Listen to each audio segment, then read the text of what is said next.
আজি আহিলো যদিও নিৰ্বাচন নাই অজস্ৰ লোক আহিছে কংগ্ৰেছৰ কৰ্মী সভা আমি ভবাই নাছিলোঁ যে মহিলা ইমান আহিব আমাৰ বিভিন্ন আলিমুলামাসকলো আহিছে আৰু সেইকাৰণে মই মানুহসকলক ধন্যবাদ দিছোঁ আজি আপোনালোকৰ যোগেদি জনাব বিচাৰিছোঁ যে গৌৰৱ গগৈ ডাঙৰীয়াৰ চাহটোকে বাটটো দেখিছে আজি হিমন্ত বিশ্ব শৰ্মাই সেইকাৰণে বিভিন্ন ধৰণৰ ষড়যন্ত্ৰত লিপ্ত হৈছে আমি সাহসেৰে যুঁজি যাম ৰাইজৰ পক্ষত থাকিম আৰু হিমন্ত বিশ্ব শৰ্মাই ইণ্টেলিজেন্সৰ যোগেদি গম পাইছে যে এইবাৰ তেওঁ যদি নেতৃত্বত থাকে বিজেপি যে তাৰ ক্ষমতাৰ পৰা আঁতৰিব সেই কথাটো স্পষ্ট হৈ গৈছে আৰু সেইকাৰণে বিভিন্ন ধৰণৰ ষড়যন্ত্ৰত লিপ্ত হৈছে আমি সাহসেৰে যুঁজিম আৰু এই কথা বতৰাবিলাক যেতিয়া ৰাইজে গম পাইছে আপোনালোকে চাব যে হিমন্ত বিশ্ব শৰ্মা ডাঙৰীয়াই যেতিয়াই এই কথাবিলাক ফেচবুকত লিখে ৯৯% হিন্দু মানুহে তেওঁক বিৰোধিতা কৰে যিসকলে কিছুদিনৰ আগলৈকে তেওঁক সমৰ্থন কৰিছিল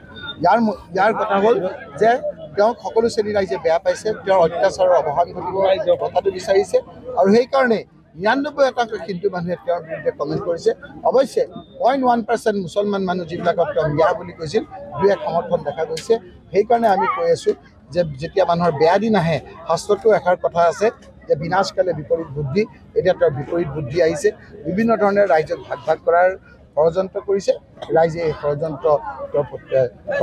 প্ৰত্যাখ্যান কৰিব আৰু কংগ্ৰেছৰ নেতৃত্বত আমাৰ ইণ্ডিয়া এলায়েন্সত ইয়াত চৰকাৰ যথেষ্ট বিতৰ্ক ক'তো হোৱা নাই দুজনমান ল'ৰাই মোক চান্দা তুলিবলৈ আহিছিলে সেই চান্দা মই দিম বুলি কৈছিলোঁ কিন্তু তেওঁলোকে আলফাৰ দৰে চান্দা বিচৰাৰ কাৰণে মই দিব নোৱাৰোঁ বুলি ক'লোঁ আৰু তাৰপিছতে আপোনালোকে লিখিলে বস্তুটো বুজি পাবৰ কাৰণে মই আপোনালোকক কৈছোঁ এতিয়া যদি সকলোৱে সেইটো সৈতে যোৱাকালিও মই কৈ দিছোঁ যে আজিকালি নৰেন্দ্ৰ মোদী ডাঙৰীয়াৰ নেতৃত্বৰ চৰকাৰে আমাৰ লোকসভাৰ যিসকল আমাৰ সংসদ আছে তাৰ ২৫ লাখ টকা বেলেগ সমষ্টিত দিয়াৰ কাৰণে এটা নিয়ম কৰিছে আজি যিসকলে আপোনাৰ মোক সমালোচনা কৰিছে প্ৰদ্যুৎ বৰদলৈ নগাঁও সমষ্টিৰ সাংসদে যেতিয়া আমাৰ ধুবুৰীত ২৫ লাখ টকা দিলে সেই সময়ত কিন্তু ৱেলকাম কৰা নাছিল মই ১০ লাখ টকা আপোনাৰ ভূপেন বৰা ডাঙৰীয়াক দিছোঁ আমি কি লখিমপুৰত জিকিব নালাগিব নেকি আমি বিভিন্ন ঠাইত জিকিব লাগিব কিন্তু মই তাতকৈ কোটি কোটি টকা আমি বিভিন্ন যোগেদি আমি সমষ্টিলৈ আনিম এই কথাখিনি ৰাইজে বুজি পাইছে যেতিয়া মোৰ বিৰুদ্ধে বিভিন্ন একো সুযোগ পোৱা নাই এইদৰে খুচুৰা কথা লৈ ৰাইজক কথা বিচাৰিছে এইবিলাক কথাই মাটিৰ কথা নহয় ১০ লাখ টকা আপোনাৰ মই বাহিৰত দিছোঁ বেলেগে দিয়া নাই নেকি মই দেখুৱাই দিম ২৫ লাখ পৰ্যন্ত দিব পাৰে তাতকৈ মই বহু টকা ইয়ালৈ আনিম বহু সমস্যা আমাৰ সমাধান হ'ব যদি তেওঁলোকে কয় যিসকলে কৈছে সেই ১০ লাখ টকা দিলেই গোটেই মোৰ সমস্যা সমাধান হ'ব মই অহাকালিৰ ভিতৰতে সেই ১০ লাখ টকা আকৌ উভতাই লৈ আনিম আপোনালোকক কৈছোঁ তেনেধৰণৰ কথা বতৰাই মানুহৰ যে বিভ্ৰান্তিৰ বাহিৰে একো কৰিব নোৱাৰে আমি এটা সঠিক পদ্ধতিৰে কেনেকৈ গৰাখহনীয়াৰ সমস্যা সমাধান হয় কেনেকৈ আমাৰ আন্তৰ্জাতীয় আমাৰ ব্যৱসায় পাতি আমাৰ কেনেকৈ ভাল হয় কেনেকৈ আমাৰ মানুহ শান্তিৰে থাকিব পাৰে সেই কথা বতৰাবিলাকত মনোযোগ দিছোঁ আৰু এই লোকসকলে খুচুৰা কথাৰে আমাৰ মনতো ডাইভাৰ্ট কৰি কিছুমান আমাৰ বেমাজালৰ সৃষ্টি কৰিব বিচাৰে সেইসকলৰ কাৰণেও আমি সজাগ হৈ থাকিব লাগিব নিশ্চয়কৈ আজি আপোনালোকে দেখিছে আগতকৈ দেখিছোঁ মোৰ মানুহৰ মৰমটো আৰু বাঢ়িছে এই অঞ্চললৈ আহোঁতে মই যেতিয়া ১০ লাখ ভোটত জিকিছিলোঁ ইমান মানুহ হোৱা নাই এতিয়া আৰু মানুহৰ মৰম বাঢ়িছে যিমানে আমাক খুচি থাকিব মানুহে আন্তৰিকতাৰে দেখিছে যে আজি ইমান ভিতৰৰ অঞ্চললৈ ইমান কষ্ট কৰি ইয়ালৈ আহিছোঁ গতিকে ৰাইজে আমাৰ আন্তৰিকতাটো বুজি পাইছে দিনে ৰাতিয়ে আমি কেনেকৈ কাম কৰি আছোঁ এই কথাবিলাক বুজি পাইছে ৰাইজ আমাৰ লগত আছে সকলো শ্ৰেণীৰ ৰাইজ আমাৰ লগত আছে আমি মিলাপ প্ৰীতি বিচাৰিছোঁ আমি আজি কোচ ৰাজবংশী লোকসকল লোৱাৰ আছামত আমি গ'লে আপোনাৰ উধাটো খাই আহিছে আজি জলেশ্বৰ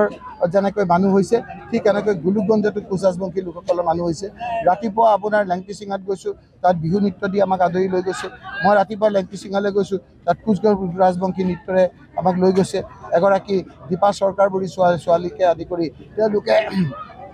উৰুলো দি আমাক আদৰি লৈ গৈছে এটা নুৰুল হুছেইন বুলি আমাৰ তাৰ ছাত্ৰ একতা সভাৰ সাধাৰণ সম্পাদকে আমাক আদৰি দিছে আমি সেইটোৱে বিচাৰিছোঁ যে সকলো জাতি জনগোষ্ঠীৰ মিলনেৰে আমি আগবাঢ়িব বিচাৰিছোঁ হিমন্ত বিশ্ব শৰ্মাই যিমানে সমাজখন ভাগিব বিচাৰিব আমি হাতুৰি বটালি গজাল লৈ সিমানে সমাজখন জোৰা ল'ব হিমন্ত বিশ্ব শৰ্মাই বিভিন্ন ধৰণৰ ষড়যন্ত্ৰত লিপ্ত হৈছে তেওঁ ইণ্টেলিজেন্সৰ যোগেদি গম পাইছে যে মানুহে তেওঁক বেয়া পাইছে সেইকাৰণে গৌৰৱ গগৈ ডাঙৰীয়াৰ প্ৰতি বিভিন্ন ধৰণৰ ষড়যন্ত্ৰ তেওঁ লোকসভা নিৰ্বাচন যোৰহাটতো কৰিছিল তেওঁ আপোনাৰ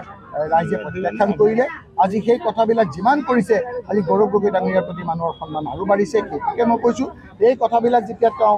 হিমন্ত বিশ্ব শৰ্মা মুখ্যমন্ত্ৰী ডাঙৰীয়াই ফেচবুকে দিছে ফেচবুকৰ 99.99 হিন্দু মানুহে বেয়াকৈ হিমন্ত বিশ্ব শৰ্মাক সমালোচনা কৰিছে আৰু গৌৰৱ গগৈ ডাঙৰীয়াক প্ৰতি সমৰ্থন জনাইছে সেইটোৱে আমাৰ মানুহৰ প্ৰতি ধন্যবাদ আৰু কৃতজ্ঞতা স্যাৰ লাষ্ট ইয়াৰ অন্তৰ্গত ধুবুৰী লোকসভা সমষ্টিৰ অন্তৰ্গত বুঢ়াবুৰী ঐতিহাসিক বুঢ়াবুৰী নিচিনপুৰত ৰাইজৰ দান বৰঙণিৰে মাথাউৰি কাম চলি আছে তাতে এইটো বিষয়ে লিখিব আপুনি বুঢ়াবুৰীত মই নিজেও আপোনাক গৈছোঁ কেইবাবাৰো গৈছোঁ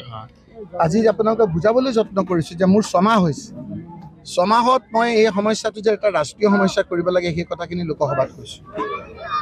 আপোনালোকেও বুজিব লাগিব যে এমপিৰ কি কাম MLAৰ কি কাম চৰকাৰৰ কি কাম হিমন্ত বিশ্ব শৰ্মাই এই ঠাইবিলাকক মাহিয়াৰ চকুৰে চায় গতিকে হিমন্ত বিশ্ব শৰ্মাৰ এই 6 মাহ 7 মাহ আছে তাৰপিছত যেতিয়া কংগ্ৰেছৰ নেতৃত্বত চৰকাৰ হ'ব তেতিয়া এই বিপদবিলাক আমাৰ নাইকিয়া হ'ব কিন্তু আপোনালোকে যি ধৰণৰ কথাবিলাক কৈছে যে মই আজিয়ে কামবিলাক কৰিব লাগে সেই কথাবিলাকে এটা বিভ্ৰান্তিৰ সৃষ্টিৰ বাহিৰে একো নহয় কেইটামান দিন সময় দিয়ক প্ৰণালীবদ্ধভাৱে পৰিকল্পিতভাৱে সেই কামখিনি কৰিবৰ কাৰণে আমি আগবাঢ়িম যিকোনো খবৰৰ বাবে যোগাযোগ কৰক 7099017330 লগতে 7099017110 নম্বৰত